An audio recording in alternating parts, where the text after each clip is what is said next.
Thank you everyone for joining us for another edition of the Safety View. I'm very excited about this discussion because I'm going to learn a lot about history and what people thinking about safety today as opposed to where we have come historically. So we have joining us today is Kevin Lombardo, and he is the CEO of Dorn Companies. And so, Kevin, I'm going to hand it over to you to kind of introduce yourself a little bit, and then we'll dive back into the conversation.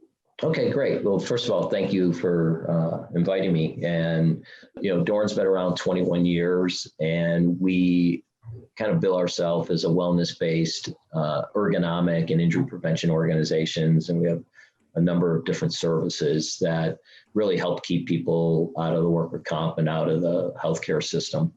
And my excuse me, my introduction to safety actually comes differently. Prior to joining Dorn back in 2016, for about 15 to 18 years, I was CEO of some pretty decent sized organizations. I was the financial officer of companies, and growing up, I saw that people would always start every executive meeting, board meetings with a discussion of safety. Well, after a while, it was great, but I kind of watched and it seemed perfunctory, right? Somebody put up a couple slides, they have the conversation, then they move on to the real agenda of the meeting. But it really got me thinking about it. So when I had that opportunity to become a CEO, one of the things I did, be it right or wrong, is I elevated safety to report to my office of the CEO, because in my world, it needed to be different. It needed to be segregated and independent. Safety's always been a high priority for me, from sitting in those meetings where, we kicked it off and talked about safety, and to joining organizations where we did the same thing, but it was important enough that it took, if we had a 2-hour board meeting, it was a half hour of that discussion. So it was important enough. And so it was always forefront for me, so that after doing my 30 some years in the corporate world, decided to get involved in a small service oriented company like Dorn. I'm glad I chose the safety arena, because I'm passionate about it. I'm a believer in it. I believe that what we do not only keeps people safe and keeps them going home the way they came, but also what we do, we help people to be their optimal selves, be it at work or outside of work. And again, I'm going to keep it non-commercial, so I won't get into the details of that, but that's what I really enjoy about what we do and the impact we have. Appreciate the invite to be here today. Before we started this discussion, I really didn't know much about the history of safety. I'll just be transparent about that. And so I went and I did a little bit of digging and research, and I was really floored when I found out that safety in preventing accidents, it actually can be traced back to second millennium. That's really cool. That's something that we're involved in, has been around for such a long time. And then it got me thinking again about, well, what are the phases of safety? Like, we talk a lot today about all these different theories. So I kind of dug a little bit in that, and I found out that there's actually 4 phases in history of safety. And I'm just kind of going to be leaving it there, and to see, does anybody else have anything they wanted to add on this thought about the development of safety? Yeah, I think I had the pleasure of being in quarantine a few weeks ago. I read Carsten's book on Heinrich, and it gave me the whole flavor about the industrial side of, like, accounting, statistics, and the birth, if you like, in the US around the engineer side. And love him or hate him, or the controversy about the new view, new safety, and all the rest of it, and what was good. Reading that book, it just took me back in time to the 30s and the 40s, and I think the pre-Great War era was a time when they were thinking of people, and I think if there's anything to be said about what was brought to the table during that time, was quite possibly the fact that through trial and error, we're all learned by mistakes.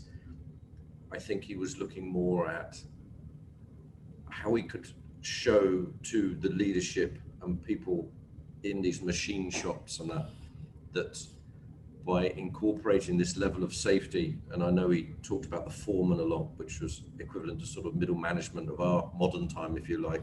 So it's been rebuked quite a bit about the terminology, but it's an old language he's using, of course. But I felt that he was looking at how to protect people. So although you think of the major events, you know, in our lifetime, or quite possibly our parents, I think before that, especially in the US, there was that ideal that, you know, and I think originally it was like, well, if we don't kill too many of the workers or injure them, there'll actually be more workers or less injured people to be able to operate the machinery. So it was probably brought in off the back of that. But what I noticed reading through it, and I mean, it's actually fantastic the depth that it goes into with the research, and a lot of it you just can't get hold of yourself, and that was basically more to do with that protection of people and thinking of the people, and also making it a selling point, protecting that workforce, a selling point to the upper management, say that you're going to be more economic, your business will thrive because you'll have less wastage. So mistakes and errors that were being made were brought out by that. So I enjoyed that, and it took me back to that time, and I wasn't too familiar with that time. And of course, then during the war, it became quite pertinent because there was less people, more women were entering the factory sites. And when it came to munitions production and stuff like that, there couldn't be errors. So a lot more thought went into, you know, human factors, ergonomics, the way people were working and how they could make it efficient. So I came away with a whole new grasp on that sort of era of the history. It was fascinating. That's interesting. I didn't know about that. So thank you for sharing that. Gabe, what were you thinking? Yeah, I was thinking a lot of along the same lines, especially with looking at how safety has started to be implemented, not just to protect the people, but to protect the product or the environment from the people. You see this a lot in the tech industry, semiconductor production, even in the medical industry, where you've got literally billions of dollars that are putting into R&D, and they're developing something that if someone were to have an incident with it, it would not only injure the person, but it could actually ruin the thing that they're actually working on. I think that there's been some organizations that have probably gone the wrong direction in that, in focusing more on protecting the thing instead of the people. And it becomes more of a financial or an economic incentive to have safety in place instead of just looking at it as saying, well, we're here to protect our workers because it's the right thing to do. We're here to protect our stuff because our people are messing them up. I think that's probably, I've seen that happen before, probably the wrong perspective on that as well too. So it'll be interesting to see how that continues to develop. Absolutely. Absolutely. I'm going to go to Kevin, our guest, and then over to Tanya. Yeah, real quick, just to piggyback on what Gabe just said. You know, I'll call it a former client because they had to shut us out after COVID, and discussions of potentially coming back. But Fisher Scientific, they actually have a person whose job is to liaison between product development and the plant, and his whole role is around the safety perspective of that. So depending, you know, so that as they're making the product, and they're really designing the product development side in a way that, yes, the thing they're making is safe for whoever the user is, but how they make it is safe. So there's actually a role that they actually have, that liaisons between the engineers and the marketing people who design stuff and know this is the greatest thing in the world that our market's going to love, and how they're producing it, and from a safety perspective. And I could tell you in my previous lives where I've worked for manufacturers, those two departments only talked after product development created it and said, now go make it. And then it was catching up. So they're doing it in the forefront. And I think we're going to see more and more organizations moving in that direction, hopefully. And I think it's also hearing more stories like this so that we're even more aware about what's going on and hearing other organizations' best practices. Tanya, what are your thoughts around this? And then Pete has his hand up later. Yeah. So I just wanted to offer, do you guys there? Okay. I just wanted to offer that Eric Hollnagel has some retrospectives on the evolution of safety going from, industrial and technical and, human centric and organizational centric. And, so I've seen a lot of this kind of evolution through a lot of Hollnagel's material. But what I wanted to talk about maybe was looking forward, because I have attended a few talks where there seems to be a lot of emphasis on artificial intelligence. And unlike maybe this discussion and this group and the discussions that we've had here, there's not a whole lot of caveats with the confidence in artificial intelligence being able to run our workplaces better than they are currently.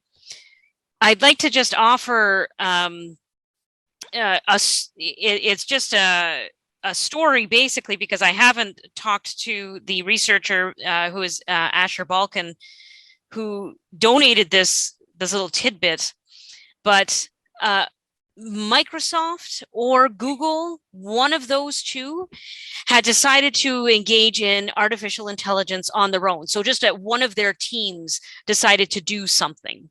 Mm-hmm. And they wrote some algorithms. They didn't feel like pulling an all-nighter, so they said, you know what, it's developed enough. Let's set it on Twitter overnight in order to get the data, kind of thing. And the white paper that Asher was talking about describes their horror. I can see Gabe responding to this.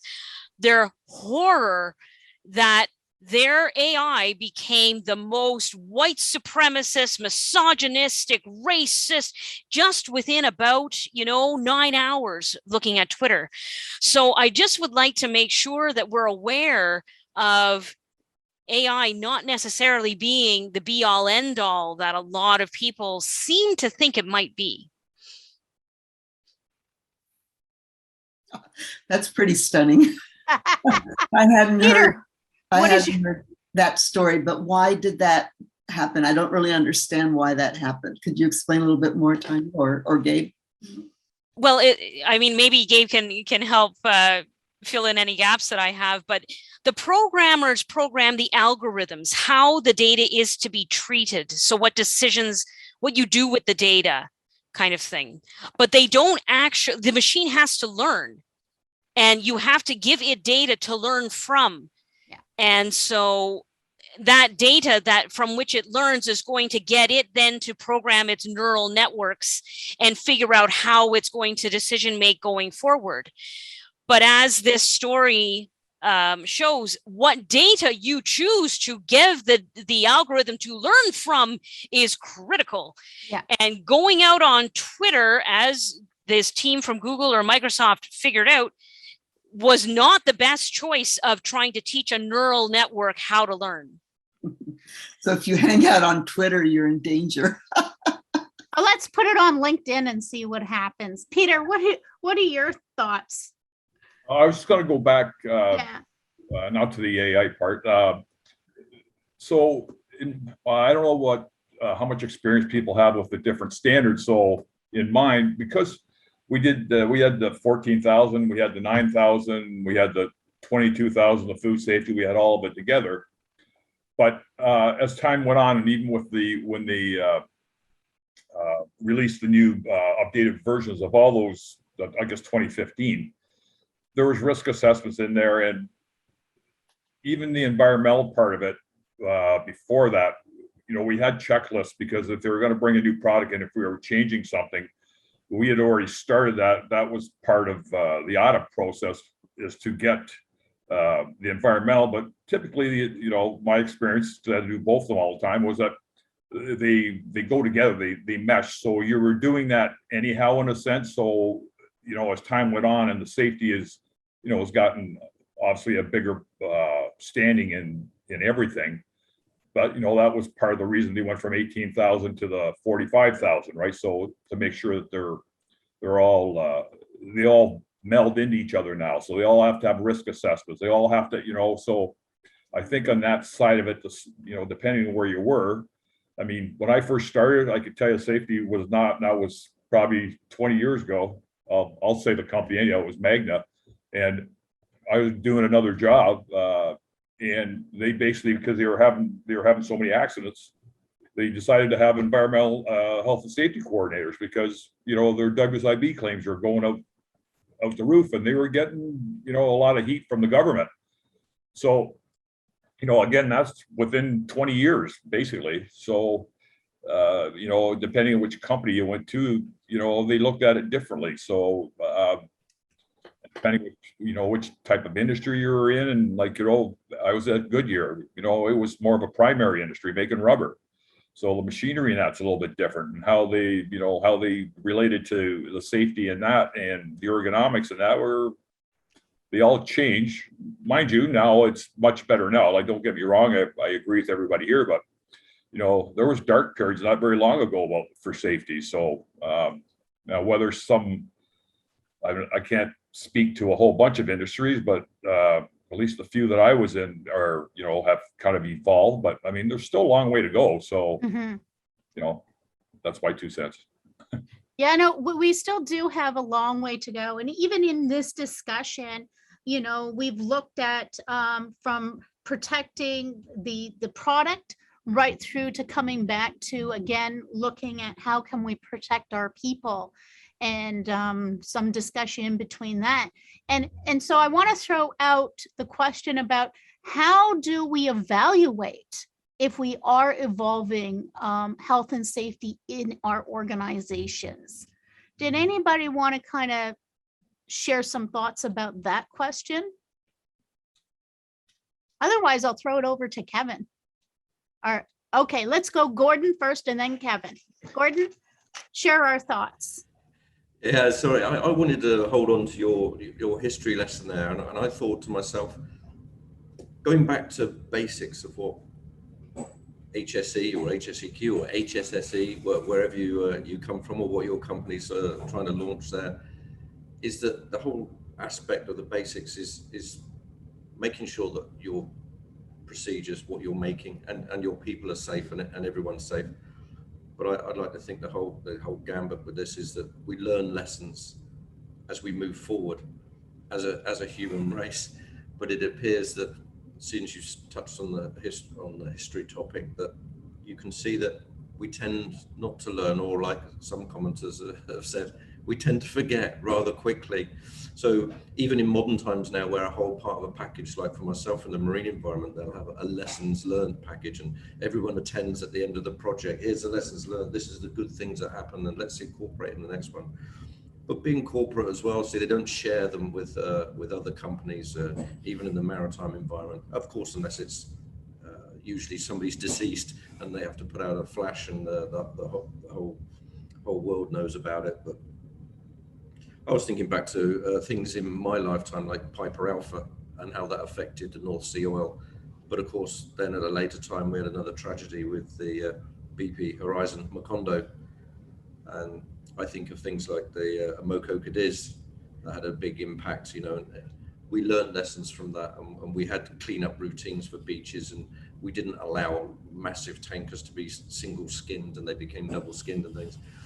But of course, then in the last 2 years, we've had tankers roll up on the rocks on beaches and decimate coasts.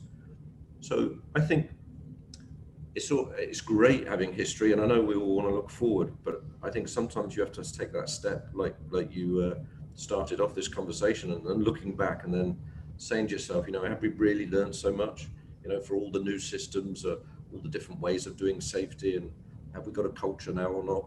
I think some of the real basics of what safety proposes to achieve, some of that people need to take a step back, look back and think, right, where were those lessons learned? How is it that we're still doing similar things again?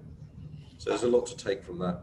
And I think as being a practitioner as well, if you haven't got that mindset to look back at all those things, you know, that is the building blocks of your ability to be able to look forward then, because we don't have crystal balls or time machines.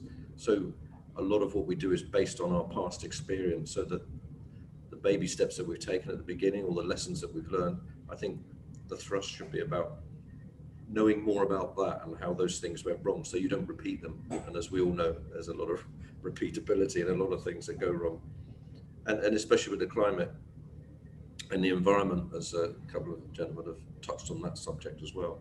So those marine incidents didn't protect people, and they were devastating for the environment as well. So yeah, double whammy. That's my 2 penneth. I love what you were saying about that being the building block to improve, to, you know, like look at what we've learned to improve and then move forward. But I think also what I'm hearing there, you're saying is a big piece is actually sharing out what was learned. Like as an employee, health and safety person who was in the store, a lot of times the management would meet, they'd have these big discussions and come to their aha moment, but then we'd never hear anything again. And then the same accident would reoccur, right? Because management came to what needed to improve and stuff, but they didn't incorporate the people who were the ones doing the work to actually go through that learning phase. They would just come and say, here's what you need to do. And in my experience, that kind of ruffles feathers. People kind of, adults get upset when you start telling them, here's what you need to do, and they're not included in the conversation. And so when I'm looking about evolving health and safety and going to what your point about looking back at what we've learned, not so much also just what went wrong, but also I think what went right. I think sometimes we don't look at, hey, what went right that we missed having something happen, right? Doing the positive. Kevin, did you have any thoughts on this? Yeah, a couple. And again, this is just personal perspective, not necessarily what everybody should buy into, because everybody kind of has their own view of this. But just to kind of pick up where Gordon stopped and then moving forward, a couple of things pop out to me. One is, you know, we talk about culture a lot and the organizational culture. My definition of culture that I formed many, many years ago is culture is the sum total of conversations. It's not the placard on the wall and the posters. When we get a new client, they say, hey, do you have the posters that we could put on? Yeah, we have the posters we put on your wall. But, you know, after a week, they become white noise, right? And so to me, it's the sum total of conversations that everybody's having every day. And, you know, one of our taglines is empowerment through education and engagement. And we believe that because organizations empower their employees to be successful various ways, whether I'm giving you a forklift, hand tools, safety equipment, steel-toed shoes, you're empowering them. And we just believe we're just another tool for organizations to empower employees. So, but if the employees are having the conversations, if they're having it over lunch, hey, you know, what'd you think of that body mechanics training program? Or, my gosh, I'm wearing the exoskeleton suit next week. I was with a client and we don't sell exoskeleton suits yet, but they were testing it out and people loved it. It got people engaged and it was fun. And it you know, once you can, that's how you shift a culture, because that's the sum total of the conversations that are going on.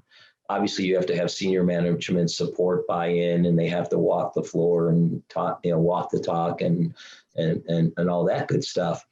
But it has to be those conversations that are happening. And then, you know, I looked at Rose's note and that she had there about the consciousness. The other thing, and I'm a believer in this, and then reality says, okay, but we have next quarter's numbers to make. So take this for what it is. Maybe I should have been an educator in life instead of a practitioner here.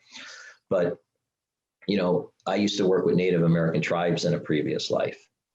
And when they think about things that they do, investments they're going to make, so forth and so forth. And there's a lot that we can criticize how they operate and all that good stuff. But one thing that I took away from them, their whole concept of 7 generations. What is it I'm doing today that's going to impact 7 generations later? And even though China is our biggest competitor in the world stage, they do 25-year strategic plans. And let's not, we don't have to get into human rights issues and stuff like that. But when they think about what the next 25 years will look like. We and the rest of and Europe's probably somewhere in between. They're not 25 years. They're probably, and Gordon and others could probably speak to this. They're better than the US. The US is, how do I make next quarter's numbers? I lived it. I was CEO of a division of a public company. And every time I passed the chairman in the hallway is, hey, what's the quarter look like? So I learned to walk around with my one sheet of paper that had all my numbers so that I could, constantly say that, oh, we're on target, boss. We're on target, boss. It wasn't about, hey, great job having 0 incidents for 2 years at plant X, Y, and Z. What can we learn from there to take it to our other 150 plants in the other divisions? When you start changing those conversations, when you start thinking about 7 generations, again, that's a little bit more idealistic, but it is working out there in some capacity in some of those environments. And again, we could find fault with China, and we could find fault with some of the Native American things that they do and don't do. But conceptually, if we can start thinking that way and get our organizations to think about, we've got, by the way, and I'm going to end with this, we've gotten away from 5-year strategic plans. Now everybody does 2 to 3 year strategic plans, maybe even 1, because we all sit and say, well, technology is changing so fast and the world's changing so fast, we have to be adaptable. I agree. But conceptually, what do we want to be seen as an organization down the road?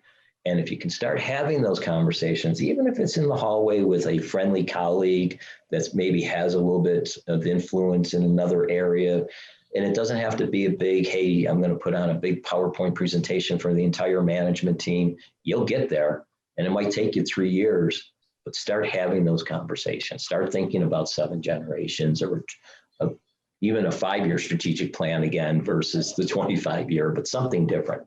So I think, to answer the question though very specifically, I think EH&S is evolving. I think it's evolving because of, honestly, programs like this. We partner with another group where we do think tanks and bring safety managers, directors, and global EH&S people together. And we talk about some of these concepts, not about what's the best, greatest technology, but what is the role of technology in safety. And it's not about the technology. And even though we resell technology, I never talk about the technology we resell, because that's not the important point. What's the important point is, what's the role of it? So I do believe EH&S is evolving, having more programs like this at conferences, having speakers, and I speak at a lot of conferences, talking more conceptually versus very specifically about a product I happen to want to sell on there. That starts changing the dynamics. Kevin, I would like to further ask you a question, because this whole thing about strategic planning, a lot of people have stopped because, frankly, spending all that effort and time turns out to be a waste. Mm-hmm.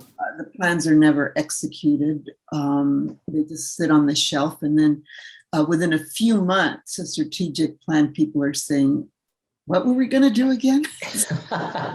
You're right. You're right.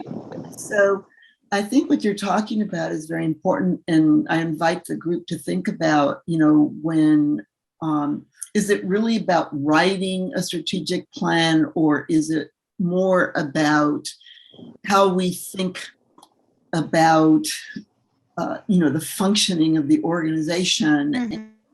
I don't know. I don't even have words because you inspired me to think about that we do need to. No, Rosa, yeah, and Rosa, I think just to clarify, it's not about the plan. It's about those conversations of organizationally, what do we want to be looking like 5 years from now, 10 years from now? It's not about the products. It's about our purpose. And I do believe in this. It's not just academic talking here. Again, maybe I should have been a professor, but it's more about what is our purpose of an organization, and what, at the end of the day, you'll get there on the products and you'll get there on the services and all those other things. Then I think it's important to have a roadmap, or else you start investing in 10 different things and you could just be spending money foolishly. But you got to start with the purpose, and why are we here? What are we doing? The purpose, not only for our customers, the markets, even the community, should have an aspect. And even if you're doing something that never touches the community, at some point it does touch the community, because you're selling to somebody who's selling to somebody who's selling to somebody who eventually touches the community, right? So you have to think about that. And I'll give you one last example. I used to be in the printing industry. We used to make business forms, and it was very unexciting. Okay, what was our purpose? We made medical documents before everything was electronic. So I am aging myself. Well, if the form isn't correct, the doctor could get something wrong, the nurse can get something wrong, a person's life could be at risk. And honestly, once we started talking to our employees about that, our errors went down. And they started thinking about that, the purpose of what we're doing. Not we're putting ink on paper, but what was the purpose of what we were creating? And so I think, again, it is a more conceptual thing. And I think I still believe you start small, you go to lunch with a friendly colleague that wants to engage in that conversation, they start engaging, and it builds upon itself. Going to the C-suite and starting to have that discussion will get, you're going to look at you and go, what? Unless you're in that organization already that has having those conversations. So hopefully, Rosa, I cleared up what I was thinking about when I said strategic thinking. That's excellent. It's interesting because I've always have 5-year plans. At the beginning of every year, I actually do what's called a vision board. And every year I update that vision board a little bit. And I put it just, it's kind of funny, like the one pager for me, Kevin, was 5 years on a grid. And then what do we need to get there? But you always kind of felt like the lonely person, because you'd have this 5-year plan and other people would be like, what are you doing? We're just doing one for 6 months or a year. And I'd be like, really? You get to your goals that way? This is really weird. Now, Gabe, you pinged me and said you had a little bit to share on this. Yeah, this is a very timely conversation, as I'm probably about a few weeks away from doing my annual strategic planning. It's kind of a time that me and a couple of, one other person on the executive team, we get to take time away to really work on the business, not just in the business. And a big part of that is being able to look at these kind of audacious goals and things that are difficult to measure, like culture and innovation and strategy. Kind of like what you were talking about, Kevin. These are things that are important, and they are very nebulous. But whether you want to admit it or not, they are important to the direction of the organization.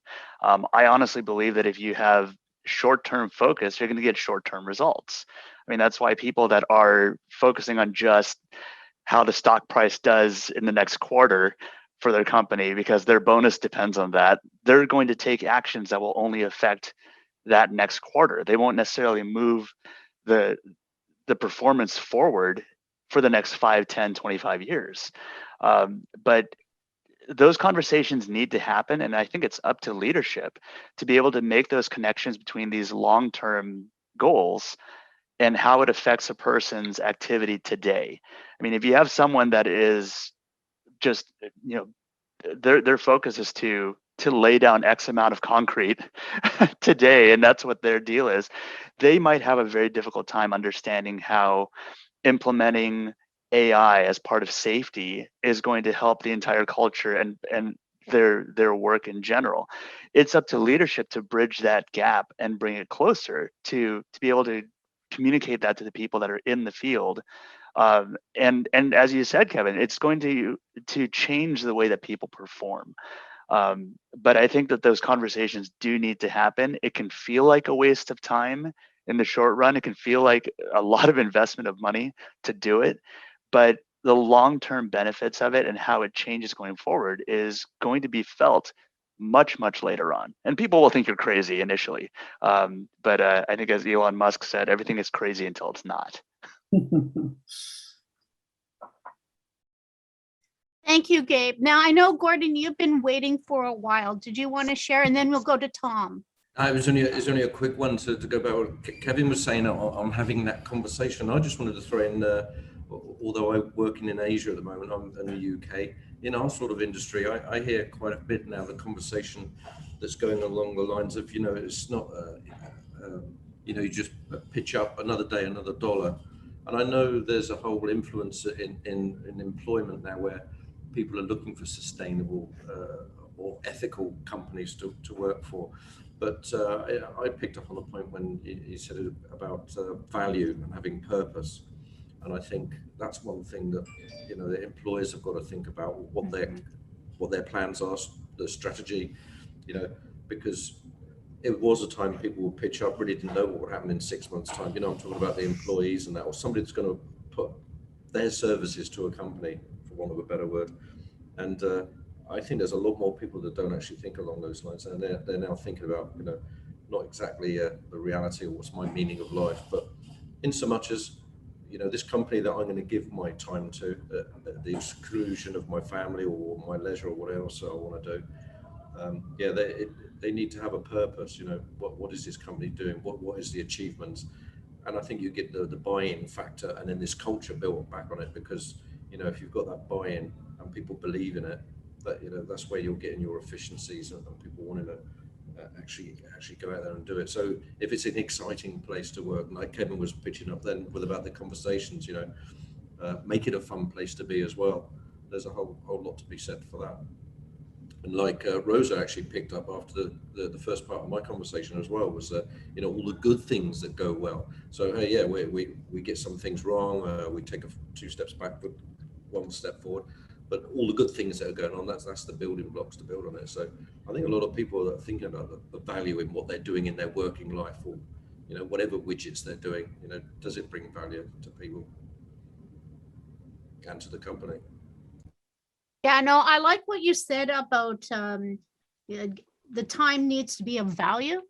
It reminds me, in one place I worked, one of the executives for customer service, she talked about time to value, right? And so when we're engaging with them, are we giving them time to value because they're spending the time? I think you're right that we also have to look at that through the worker's lens. Tom, what are your thoughts around this, keeping in line with what we're discussing? Yeah, I mean, I'm listening to this discussion, and it's quite interesting because often these discussions tend to channel, if you like. It depends on the community. Sometimes it just depends on the catalysts. And I was thinking back to actually how much safety has changed. And maybe it's easier when you look at major accidents. I know we started off the discussion with 3 Mile Island, but for example, in the UK, there's a lot of discussion about a tower block that burnt, Grenfell. But when you look at the lessons, there's some very similar lessons from an incident about 40, 50 years ago called Summerlands. And you get the same there was an incident in the process industry called Flixborough. You get the same thing following up. So to some extent, we not only learn the lessons, but there was a very famous guy in the UK called Trevor Kletz, who asked the question in terms of looking at safety, in terms of why do organizations forget? Why do we keep getting these things wrong?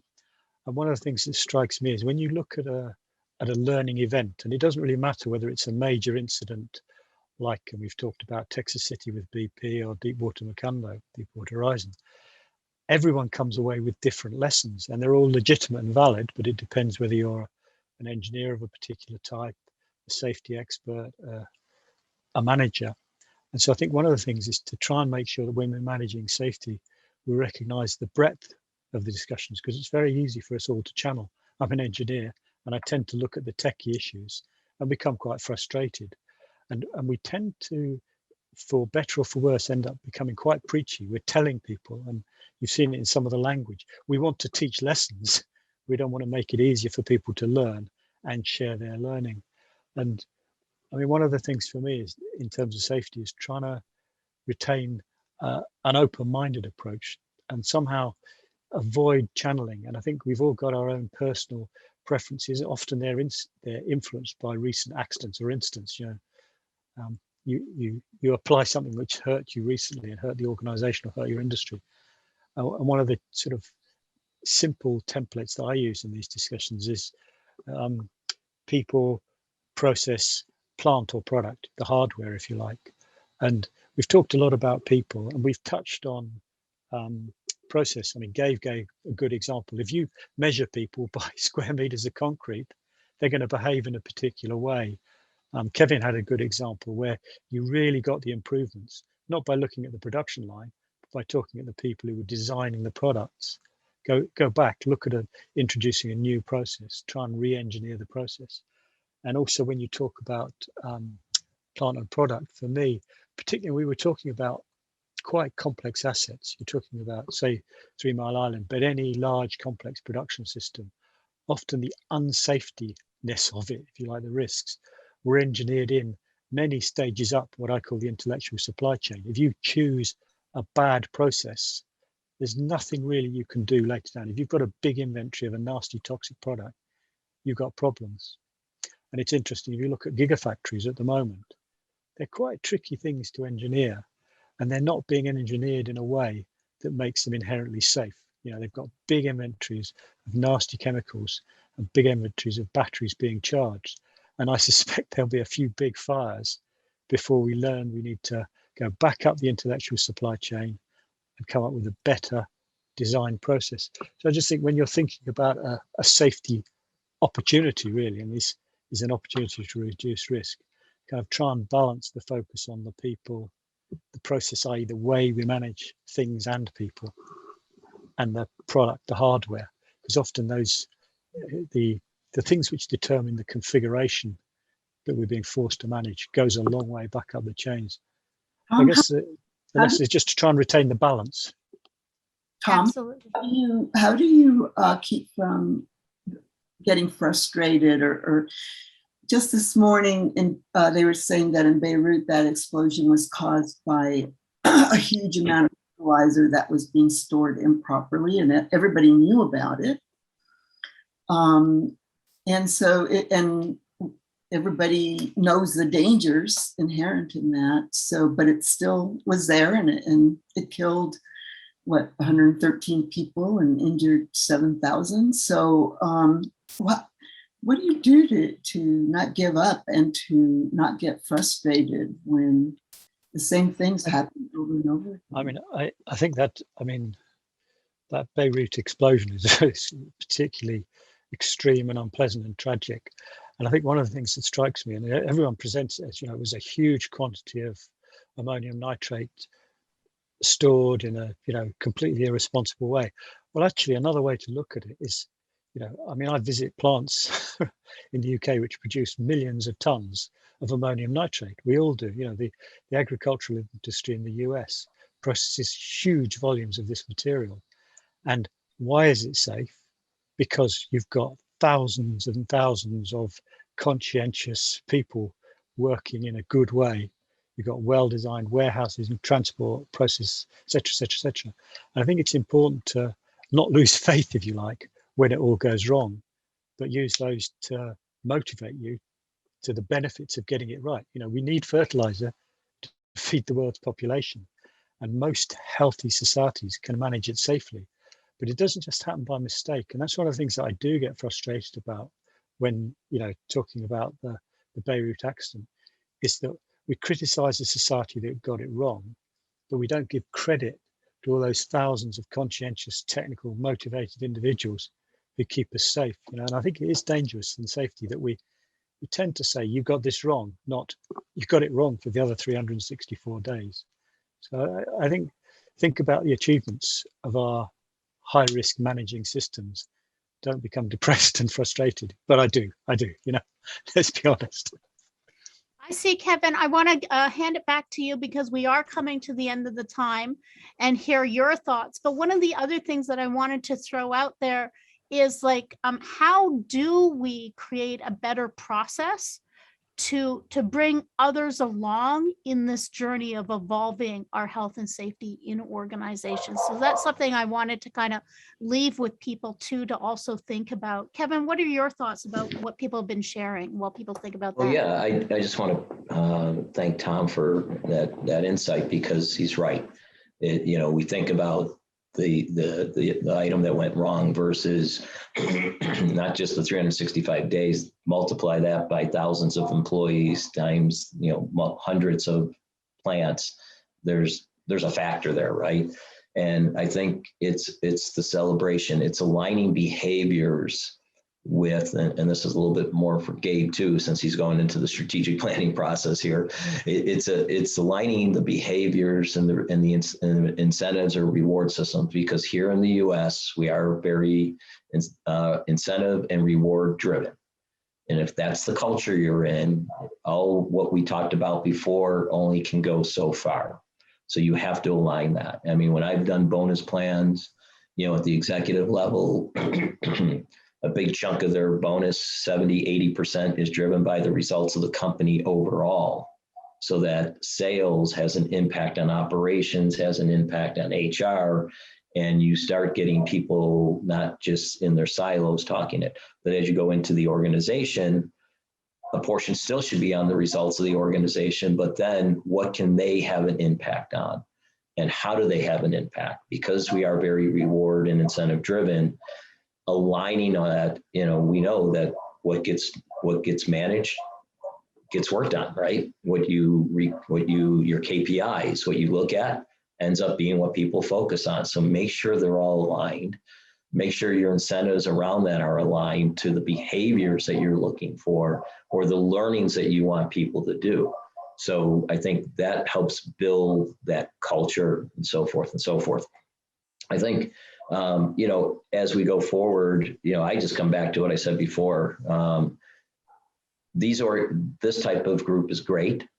Maybe, again, I'm a service provider. So, but for those who have team members, inviting them to participate in one of these type of opportunities. There's the National ASSP, which is coming up in September. Send, you probably can't afford, and I'm putting COVID aside for a second when we get back to the point where everybody wants to travel again, you may not be able to send all your team members, but send team members to various, even regional conferences and stuff, but not just to go and hang out, let them have fun, the normal things you do in conference, but you want them to come back with what were their learnings, but do it in a serious way that says, okay, we're going to take that learning and how do we bake it into next year's plan or the 5-year plan or the 25-year plan, whatever your organization is. It's just going to be a slow process, but it starts with this that we're doing today. It starts with what you take back to your organization today from in those conversations that you're going to have with others. And then when you go to, I'll be at ASSP, I'll probably be masked up and all that good stuff, but, be glad to have a conversation with somebody and continue this conversation. But to move it forward throughout the organization, you do, because we're in the US and we are who we are and we look at the stock price, but you have to align it with the rewards and the incentive systems too, because we have to get to reality as well. Where are we today? We're not totally holistic as a society that we could say, well, it's not about those rewards and incentives. Today it is. So you make sure that they're aligned with the desired behavior. Yes, the desired outcomes, that's a piece of it, but the desired behaviors that you want to instill in the organization. So that's what I got. And I just dropped into the chat. A while back, I did a conversation with Aisling and Darren on my podcast where we were actually talking about something called the perfect storm. And Darren talks about identifying 4 types of consequences that actually influence whether or not an accident might be the final outcome. It was very interesting because he was also talking about incentives that we're not even aware of from other people doing things that reinforces whether or not we're good to continue the behavior, if it's a risk behavior or if we need to take a check-in, right? So that might be of interest to people to kind of look at. I know that we're almost up from our time. Did anybody have any last thoughts that they wanted to share before we go? Because I saw Malcolm and Tanya, a lot of people chatting in the chat, so.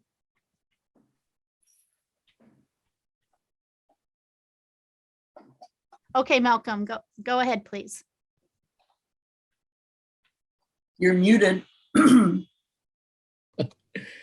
Yeah, I think this is a very good panel, and it kind of reminded me, when I was a ship driver, that before we got underway, we planned our trip. So kind of like Gabe's strategic plan. And with that, you had to know the history of the navigation, the waters that you're getting ready to travel in. And while you were setting that plan, you put together a brief for your crew and the support that you needed to get underway. You had to know when to replenish, you had to know when to fuel, you had to drill, and all those things were important for getting your ship, to its destination. And I think this just reminded me that, the history of sailors getting underway and meeting their destination without peril is the same thing as we do in safety planning. And another thing that didn't really come up, but one of the best things that we can do is reach across the table to each other, get ideas and bring that to our CEOs and boards. Like you, I've worked tribal safety, for a few years, and I sat on the board of one tribal out of Oklahoma. And you're right, they think several generations ahead, and the past generations really have a strong influence on their decisions and stuff. And it's really an enjoyable work environment. But I appreciate everybody's input. Tom, as always, you put out some really great information along with Gordon and Kevin and Peter, and I thank you. Thank you. Thank you, Malcolm. Peter, did you have? No, you're no. Oh, okay. Okay, you just have to go. Okay. Bye, Peter. So before we close out, I wanted to hand it back over to Kevin, our guest, to give us some of his last thoughts.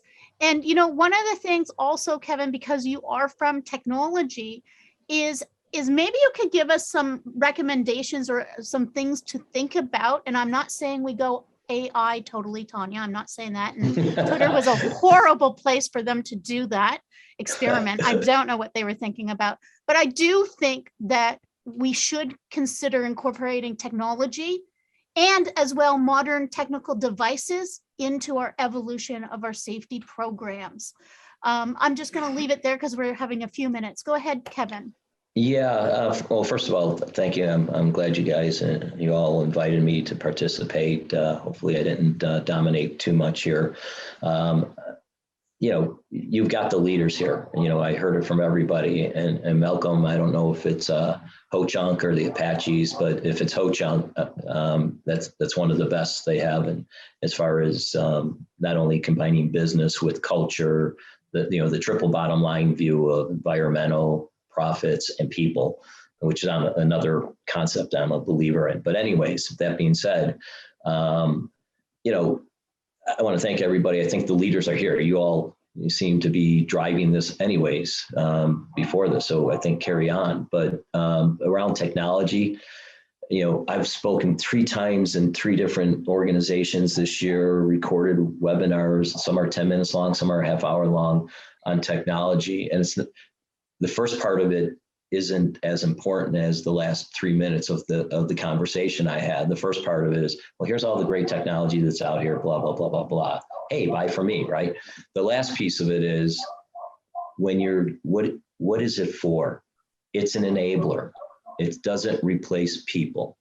It truly is an enabler. It's an enabler to empower your people.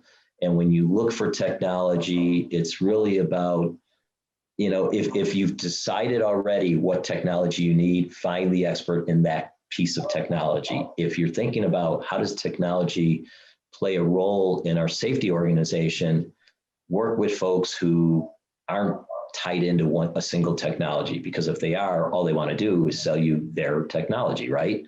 Versus what does the organization need? How can technology further us? And then what are those 3 or 4 pieces that should be different? What do they look like? And then work with somebody that doesn't represent a single technology, or within a technology, a single vendor, because again, you don't want somebody just selling you what they have on the shelf. You want it to be that they're walking the path with you. And I say this all the time to prospects. Hey, here's all my services. It's not about selling you this. It's about, I want to walk the path with you because I don't even know what you need. Why would I try to sell you services when I don't even know what you need yet? Let's walk a path together. And if the path ends after an assessment phase, great. I've given you something to take and go forward. If it goes into phase 2 or phase 3, great. We're building an evolution together. So I think the same thing with the conversation we've had all along. Technology falls within that same realm. Take this core concepts of it's about conversation, it's about engagement of employees, all the way to the CEO level, because you got to have at least the CEO and the board and senior management who at least conceptually believe in it. Then you could start walking that path. So thank you again. I'm sorry you were 3 minutes over. I probably have to jump too, but thank you, Tamara and Rosa, for inviting me, and everybody. Hopefully we'll connect at some event live. Yeah. If not, maybe one of these again. And we're having our Safety Connect in October, so watch out for that. But I just kind of want to build off of what you're saying about the use of technology. And for me, 2 things happened in my history of working in health and safety. One, you guys already know, when I was working in the store, the individual in the store who fell through the fake ceiling, the teenager, his first week on work, and he didn't know he was up in an area he shouldn't have been. And that was under instruction by a store manager, the head manager. So he was told to go up there. And another death that happened, I won't name the company, but it ended up being $6 million because a 62-year-old man who had worked at the plant for a very, very long time, people didn't realize that he was actually in the tuna cooker cleaning it. They thought he had gone to the bathroom, and he died, right? Because somebody turned on the, it's like a 30-foot long oven, right? That the person was in there. And I was thinking, is there no technology? Is there no sensors or anything that we could be using in situations like this in order to give an alert? Hey, there's somebody in this space that it's a hazard, it's a danger zone. And so that's why for me, today's conversation was so important, that we start kind of seriously thinking about how can we use technology in a positive way to help create a safer environment for people, right? And it's out there. So I'd love to have a conversation again to open it up a little bit more with you, Kevin, about different ideas that people could be thinking of. If people are interested in that, let me know. But that's all the time we have for today. And thank you very much for joining us, everybody. Have a great day, great weekend all. Conversation. Thank you. Bye.